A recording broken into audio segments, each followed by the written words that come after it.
Okay, uh, I was showing. Okay, let's see.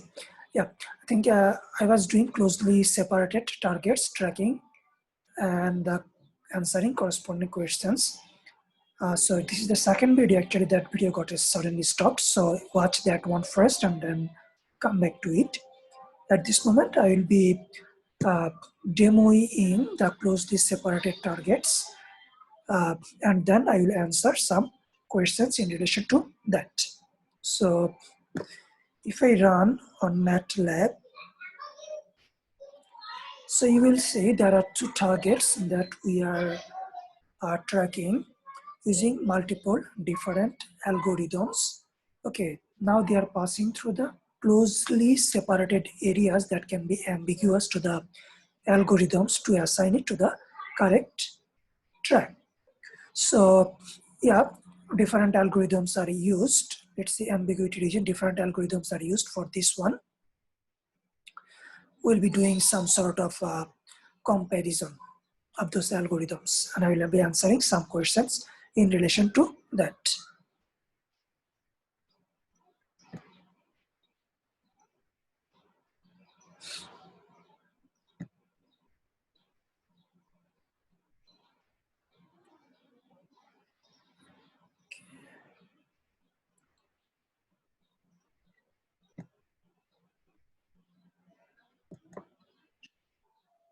Okay, still it's just that screen recording.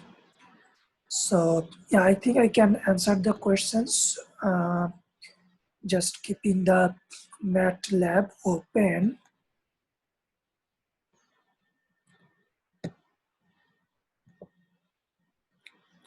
Okay, so yeah, some questions and answers I will do now.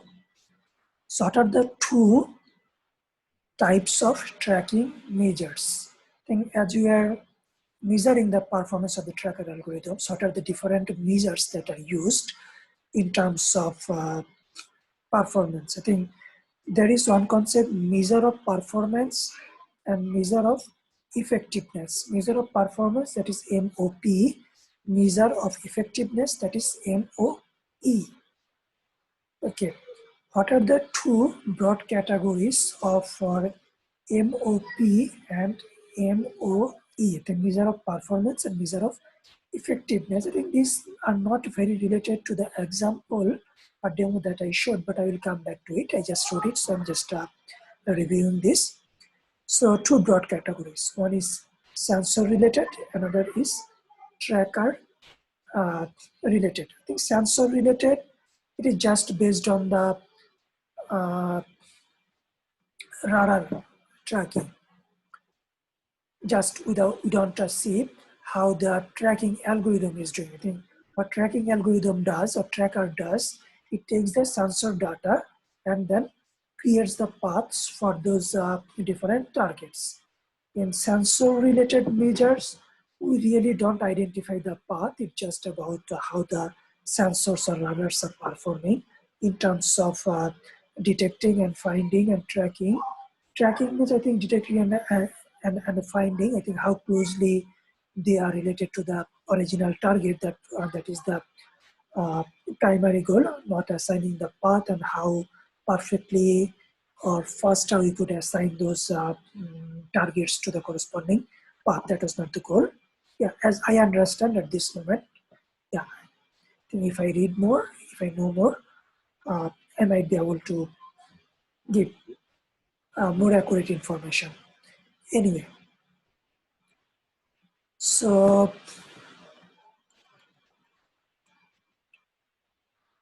in terms of tracker, uh, tracker can be algorithm dependent and algorithm free. I will say it's about, I think, the performance measure uh, and tracking. So I think there should be some metrics to measure. So those metrics can be related to particular algorithm, or those can be in general. performance metrics. Using those, we will assess the performance. So for the algorithm free, they can be applied on anything, even for the different algorithms. But however, they will not show the strength of the algorithms. That might not be uh, quite correct, uh, because still it will show how good those uh, uh, tracking algorithms are.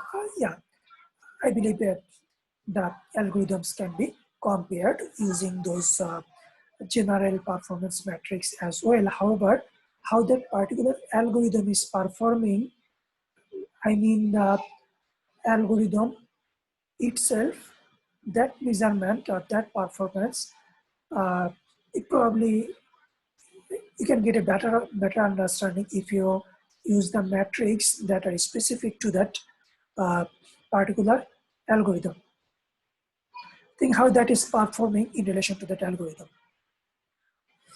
Anyway, I think the closely separated target tracking that we showed, those are actually based on different algorithms like global nearest neighborhood and the JPDA. It's probability association to different tracks for different targets. JPDA.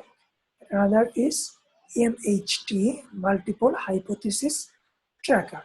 What multiple hypothesis tracker does, then it can assign the targets, the same target to multiple tracks depending on confusion areas, and then yeah, it keeps doing it over and over again, because if it is confusing, depending on some probabilities, it assigns to uh, mm, multiple tracks, and eventually it figures out which tracks to maintain and which tracks just to discard, and find out the most probable tracks. And yeah, so eventually it actually performs quite well, though not very quite efficient, or it cannot be fast. So JPDA, it it is still good, and it can perform very well, and however it will perform faster than faster than MHT, multiple hypothesis tracker. And also, I think there will be two cases. I think for all of these algorithms, it will be studied on two different cases. It relates to what kind of motion model we are thinking the targets are following. So yeah, we find the target, we try to understand their velocity or motion model. Motion model is uh, the model that are using. There are some constant velocity model and the interactive multiple model. That's what we will use here. And there will be another, I think it will depend on the acceleration model. I believe that's constant rate model or acceleration based model. I think in this example, in this discussion, will be constant velocity model and interactive multiple model. I think what interactive multiple model uh,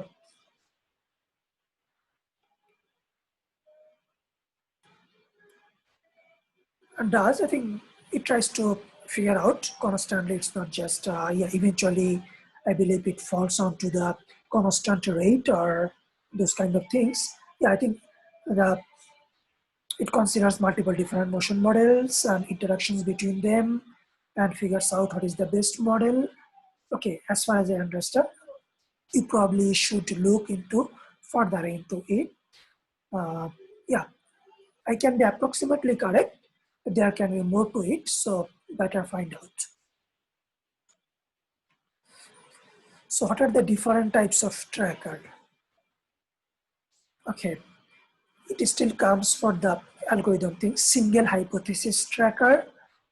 Uh, the global nearest neighborhood, I believe that is the single hypothesis tracker, and multiple hypothesis tracker, that is the MHT.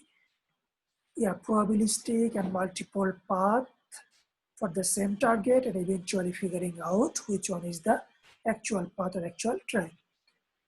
And probabilistic uh, data association, there's the PDA, JPDA, Joint Probability Data Association. It has some flavor of the MHT probabilistic, but still it's not as quite effective or does not do everything. It tries to use some sort of clustering. Okay, I have to look deep into the clustering, how that works. I might answer to some extent, but at this moment, yes, it uses probabilistic, it uses some clustering, grouping, but it's not maintain many different paths like the PDA or JPDA. Okay, JPD will have some other uh, aspects, like it will identify which tracks are most likely or which associations of targets to tracks are more likely. Again, using some algorithm and probabilistic, and will keep the uh, most effective ones. And it will also find some algorithms which are least likely. It will discard those algorithms, those, I think not algorithms, those tracks. Because if it tries to maintain everything, yeah, that can give better tracking. However, the computational resources and the time required will be so high, and depending on the applications, it might not be that useful. So, yeah, what is a great way to track maneuvering targets better? So for the maneuvering and changing directions and velocities, I think the best approach will be estimating the motions or motion models of the targets using various models.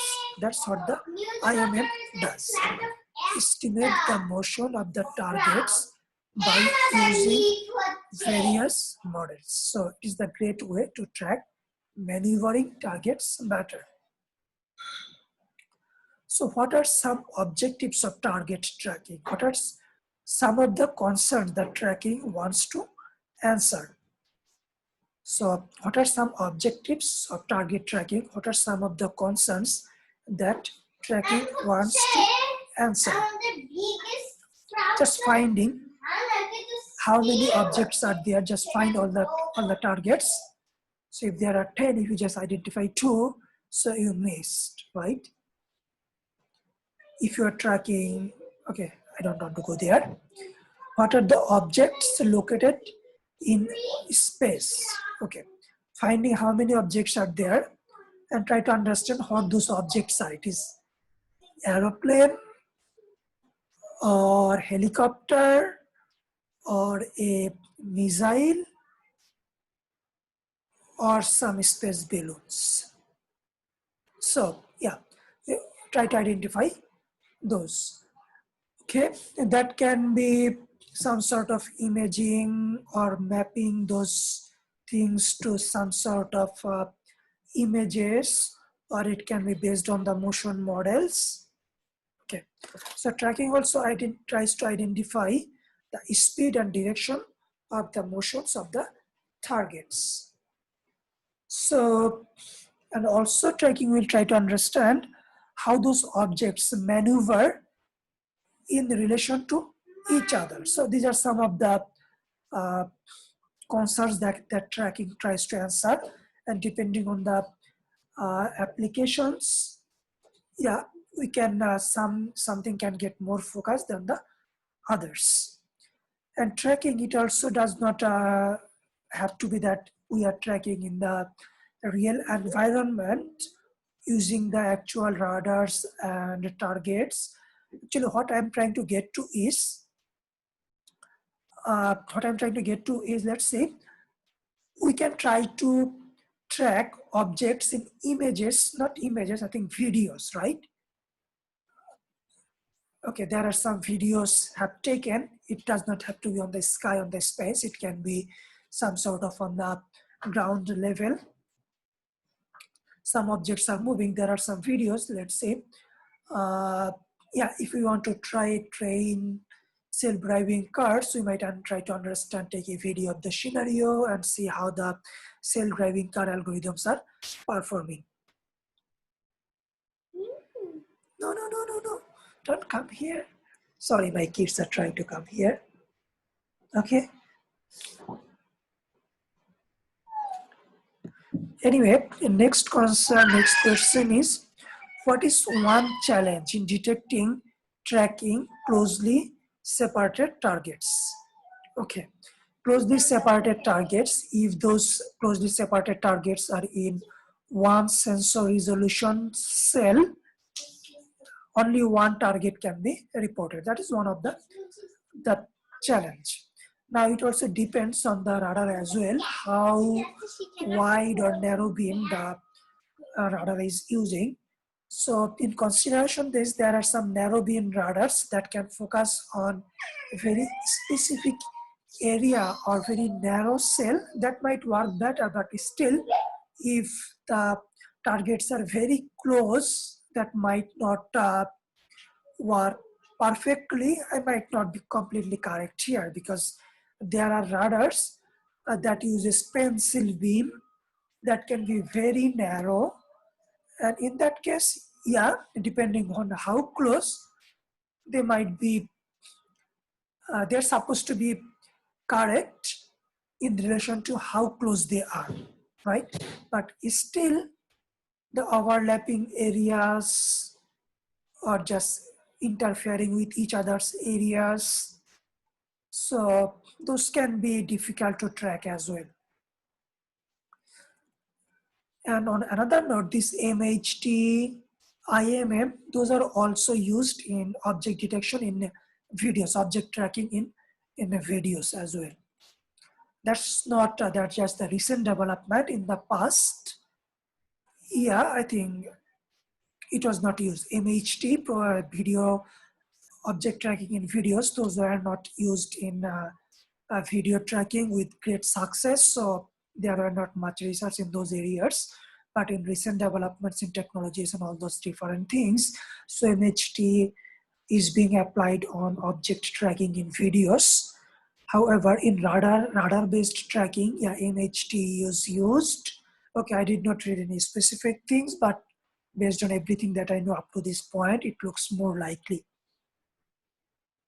Otherwise, why MHT is there, right? What is the simplest choice for multi-target tracking? It's global nearest neighborhood. However, it might not be quite effective in closely separated targets in those overlapped or close areas. So how does interactive multiple model? So yeah, I got to that. IMM means interactive multiple model, help in tracking. Interactive multiple model, how they can help in tracking. And on another note, IMM can be used in all algorithms like MHT or JPDA. Yeah, it can be there, and it usually makes those algorithms perform better in tracking performance. So what is the simplest choice? Is the global nearest neighborhood. And how does interactive multiple model help? IMM can help to find the correct motion models of the targets. Okay, you can estimate the, if you can estimate the correct motion models, then in the tracking algorithms, we use different motion models, and we create some sort of matrices, and we applied those tracking and all those things in terms of in the trackings. So if we can identify the correct motion model, yeah, I think we can apply the correct equations of motions, and that can be for sure helpful in finding the correct tracks. So what can help with broken tracks? A multiple hypothesis tracker can effectively help with the MHT. Let's say broken track, what does it mean? I think you could track targets for some time, then you don't see anything, or you cannot identify where the targets are, and you cannot assign the paths to those targets. So yeah, those are the broken tracks. So MHT can still identify those.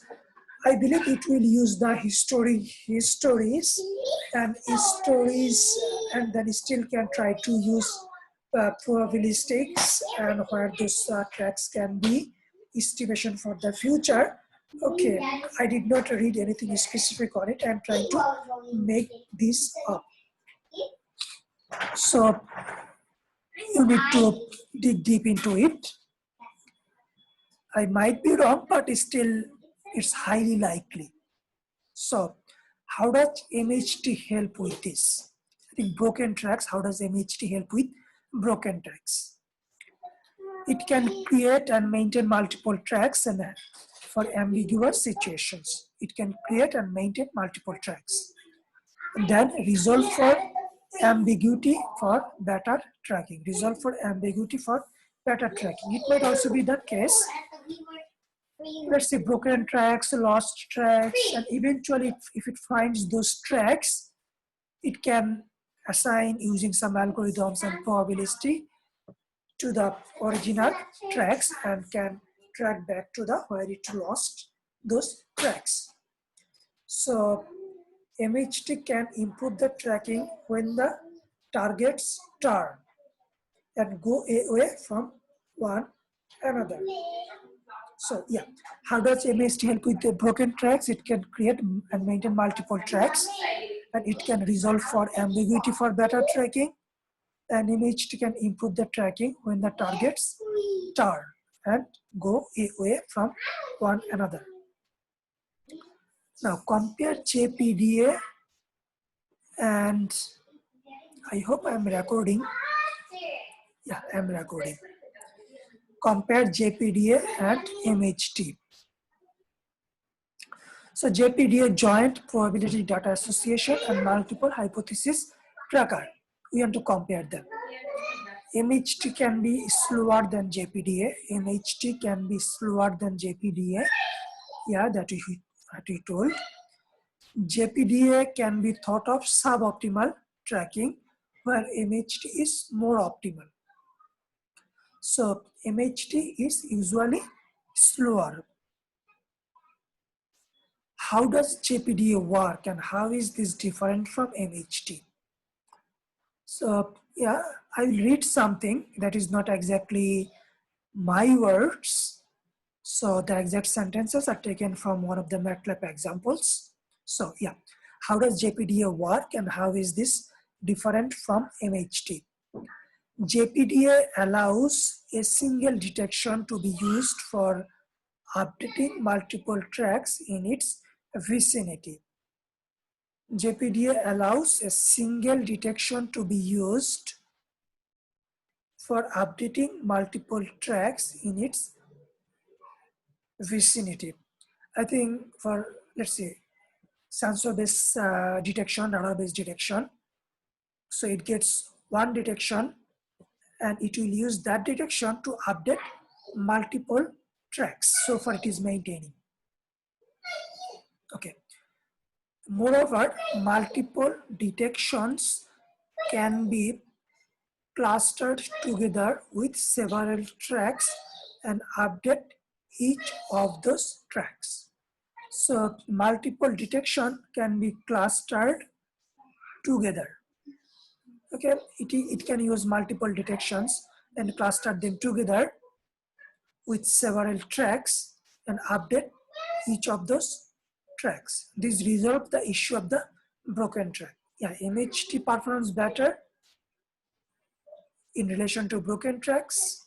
JPD also can help.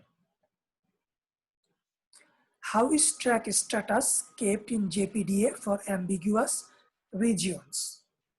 It will be maintaining a confirmed status. It will not say that tracks are terminated. JPDA will still consider confirmed. In the ambiguous regions, I think, let's say it's more on the ambiguous, I think closely separated targets, overlapping targets. And for broken tracks, still it can be there. However, I need to confirm on this. So how is track status kept in JPDA for ambiguous regions? Confirm. It did not say broken, it says ambiguous. So closely separated and overlapping. Can IMM be used with JPDA, interactive multiple model, to understand the motion model? So can we use with JPDA? Yeah, for sure. If you watch my other video, you will see that performance tracking is used in this thing. So how does IMM with JPDA help? Okay, provide better before turn tracking. Okay, the targets when they are taking some turns, JPDA and IMM. IMM in JPDA can help before the turn tracking. The turn before the ambiguity region is better addressed. The turn before the ambiguity region is better addressed with the help of IMM for JPDA. Are GNN and JPDA faster than MHT? Yes. Global nearest neighborhood can be faster than JPDA and MHT, and we know that JPDA is faster than MHT.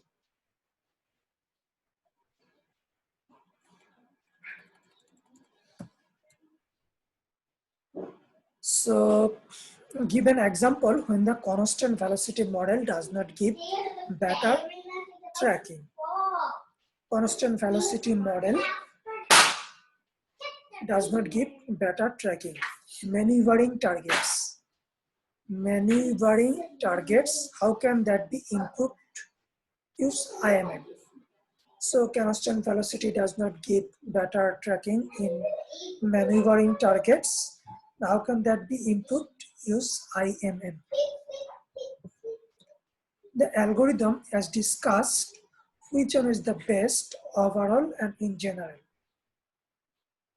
JPDA can be considered best overall because the efficiency of the tracking algorithm is important. Still, JPDA is faster and great. Can there be scenario where JPDA is not appropriate? Yes. Too much ambiguity where JPDA and GNN cannot give proper tracking. So in those areas, JPDA is not appropriate. Too much ambiguity where JPDA and GNN cannot give proper tracking. So yeah, the references. Okay, that looks like all I recorded. I believe I'm sharing the MATLAB. So let me see. Okay, so these are the performance measures. I believe you can see it. One is showing the eventual tracking and term, and this is the performance. GNN, JPDA, 2MH, this is constant velocity, this is the interactive multiple model. Let me run it again.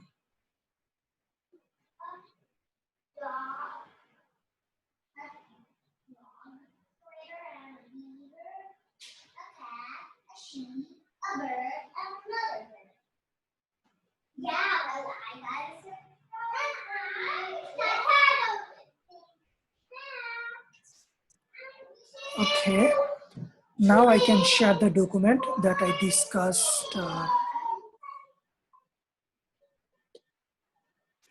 This you can see tracker GNN model CV. So multiple different stuff will be shown.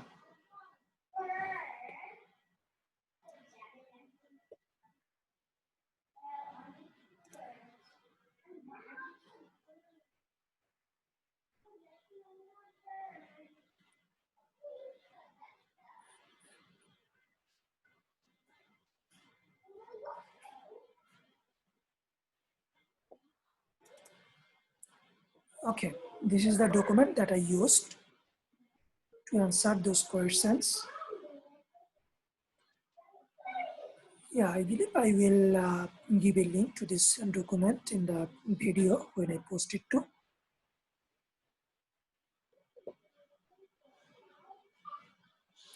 Okay, that's all for now.